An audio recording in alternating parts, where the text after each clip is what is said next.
ನಮಸ್ತೆ. ಇವತ್ತಿನ ಸ್ಪೆಷಲ್ ಏನ್ ಗೊತ್ತಾ?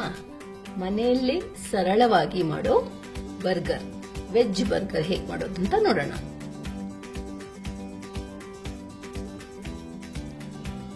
ಇದಕ್ಕೆ ನಾನು ಆಲೂಗಡ್ಡೆನ ಬೇಯಿಸಿ ಸಿಪ್ಪೆ ತೆಗೆದು ಮ್ಯಾಶ್ ಮಾಡಿ ಇಟ್ಕೊಂಡಿದ್ದೇನೆ. ಕ್ಯಾರೆಟ್ ಅನ್ನ ತುಂಬಾ ಚಿಕ್ಕದಾಗಿ ಹಚ್ಚಿಟ್ಕೊಂಡಿದ್ದೇನೆ. ಇದು ಬಟಾಣಿನ ಬೇಯಿಸಿ ಇಟ್ಕೊಂಡಿದ್ದೇನೆ.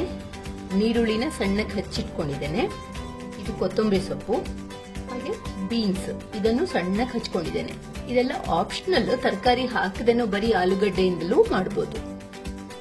ಇನ್ನು ಪ್ಯಾಟಿ ಮಾಡಲಿಕ್ಕೆ ಮಸಾಲೆಗಳು: ಅರಿಶಿನ, ಒಣಮೆಣಸಿನ ಪುಡಿ, ಗರಂ ಮಸಾಲೆ, ಜೀರಿಗೆ, ಇದು ಶುಂಠಿ ಮತ್ತೆ ಬೆಳ್ಳುಳ್ಳಿ ಸಣ್ಣಕ್ಕೆ ತುರಿದಿಟ್ಕೊಂಡಿದ್ದೇನೆ. ಅದಾದ್ಮೇಲೆ ಉಪ್ಪು, ಬೆಣ್ಣೆ. ಗರಿಗರಿಯಾದ ಪ್ಯಾಟಿ ಮಾಡಲಿಕ್ಕೆ ಹೆಚ್ಚಾಗಿ ಬ್ರೆಡ್ ಕ್ರಮ್ಸ್, ಕಾರ್ನ್ಫ್ಲವರ್ ಎಲ್ಲ ಯೂಸ್ ಮಾಡ್ತಾರೆ. ನಾನು ಅದರ ಬದಲು ಈ ತೆಳು ಅವಲಕ್ಕಿನ ಯೂಸ್ ಮಾಡ್ತಾ ಇದ್ದೇನೆ. ಈ ತೆಳು ಅವಲಕ್ಕಿನ ನೀರು ಹಾಕಿ ಚೆನ್ನಾಗಿ ತೊಳೆದು ಬಿಟ್ಟು ಈ ತರ ಮುದ್ದೆ ಪೇಸ್ಟ್ ತರ ಮಾಡಿ ಇಟ್ಕೊಂಡಿದ್ದೇನೆ. ಕೊನೆಯದಾಗಿ ಬರ್ಗರ್ ಫೈನಲಿ ಅರೇಂಜ್ ಮಾಡಬೇಕಾದ್ರೆ ಇದು ಲೆಟ್ಯೂಸ್, ಇದು ನೀರುಳ್ಳಿ, ಇದನ್ನ ಸ್ಲೈಸ್ ಮಾಡಿ ಇಟ್ಕೊಂಡಿದ್ದೇನೆ. ಲೆಟ್ಯೂಸ್ ಇಲ್ಲ ಅಂತ ಹೇಳಿದ್ರೆ ಕ್ಯಾಬೇಜ್ ಅನ್ನು ಹಾಕೋಬಹುದು. ಇದು ಸಾಸ್, ಟೊಮೆಟೊ ಸಾಸ್. ಅದಾದ್ಮೇಲೆ ಮಯನೀಸ್, ಎಗ್ಲೆಸ್ ಮಯನೀಸ್ ಇದು. ಆಮೇಲೆ ಚೀಸ್ ಸ್ಲೈಸಸ್.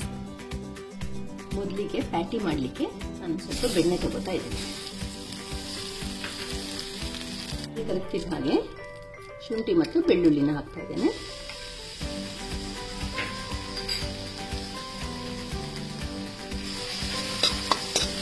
ಇದು ಹಸಿ ವಾಸನೆ ಹೋಗಬೇಕು.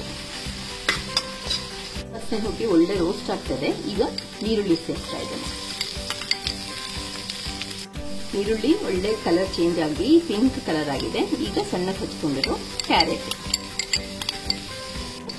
ಬೀನ್ಸ್, ಇದೆಲ್ಲ ತುಂಬಾ ಬೇಯೋದು ಬೇಡ, ಸ್ವಲ್ಪ ಕ್ರಂಚಿ ಆಗಿರೋಷ್ಟು ಹುರ್ಕೊಂಡ್ರೆ ಸರಿ. ಬೇಯಿಸ್ಕೊಂಡಿರೋ ಬಟಾಣಿ ಸೇರಿಸ್ತಾ ಇದ್ದೇನೆ.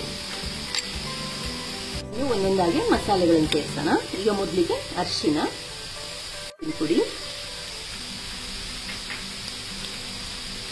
ಜೀರಿಗೆ, ಗರಂ ಮಸಾಲ. ಮಸಾಲೆ ಎಲ್ಲ ಒಂದೆರಡು ನಿಮಿಷ ಚೆನ್ನಾಗಿ ಹುರ್ಕೊಂಡು ಅದಾದ್ಮೇಲೆ ಉಪ್ಪು ಸೇರಿಸ್ತಾ ಇದ್ದೇನೆ.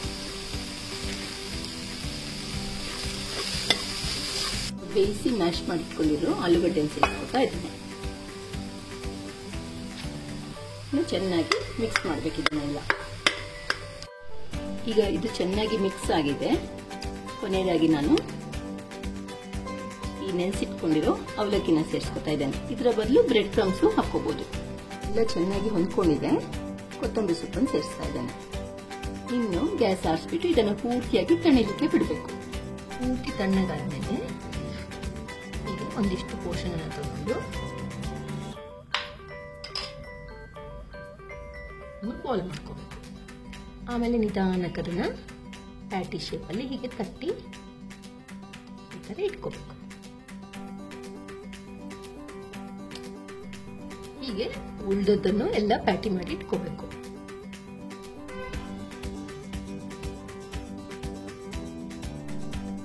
ಈಗ ನಾನು ಇದನ್ನ ತಾವಾದಲ್ಲಿ ಶಾಲೋ ಫ್ರೈ ಮಾಡ್ತಾ ಇದ್ದೇನೆ. ಬೇಕು ಅಂತಾದ್ರೆ ಡೀಪ್ ಫ್ರೈನು ಮಾಡ್ಕೋಬಹುದು.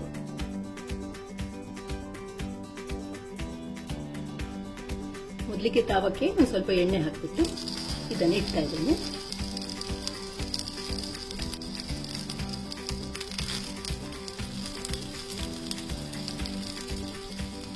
ನಾನು ಸ್ವಲ್ಪ ಎಣ್ಣೆ,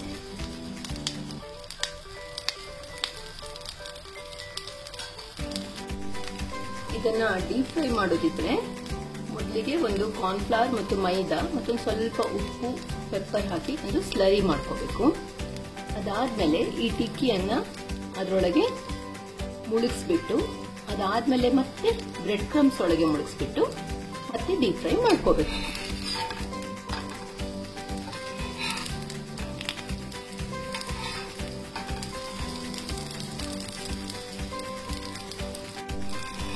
ಈಗ ಎರಡೂ ಕಡೆ ಒಳ್ಳೆ ಗೋಲ್ಡನ್ ಬ್ರೌನ್ ಕಲರ್ ಬಂದಿದೆ. ಇಷ್ಟಾದ್ರೆ ಸರಿ. ಇದನ್ನೆಲ್ಲ ತೆಕ್ಕೋಬಹುದು.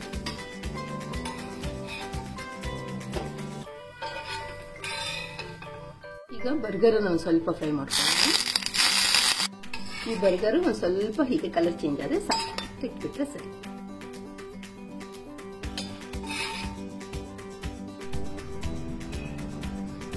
ಈಗ ಈ ಬರ್ಗರ್ ಅನ್ನ ಹೇಗೆ ರೆಡಿ ಮಾಡೋದು ಅಂತ ತೋರಿಸ್ತೀನಿ. ಮೊದಲು ಬರ್ಗರ್ ಬೇಸಿಗೆ ಮೈನೀಸ್ ಹಾಕ್ತಾ ಇದ್ದೇನೆ.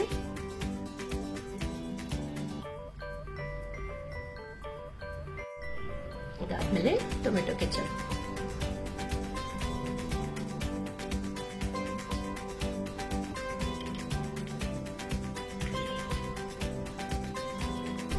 ಲೆಟ್ಯೂಸ್, ಕ್ಯಾಬೇಜು ಇಟ್ಕೋಬಹುದು. ಆಮೇಲೆ ನೀರುಳ್ಳಿ, ಅದಾದ್ಮೇಲೆ ನಾವು ಮಾಡಿಟ್ಕೊಂಡಿರೋ ಪ್ಯಾಟಿ, ಆಮೇಲೆ ಚೀಸ್ ಸ್ಲೈಸ್, ಮತ್ತೆ ಇದನ್ನ ಹೀಗೆ ಮುಚ್ಚಿದ್ರೆ ಆಯ್ತು. Home made veg burger ready.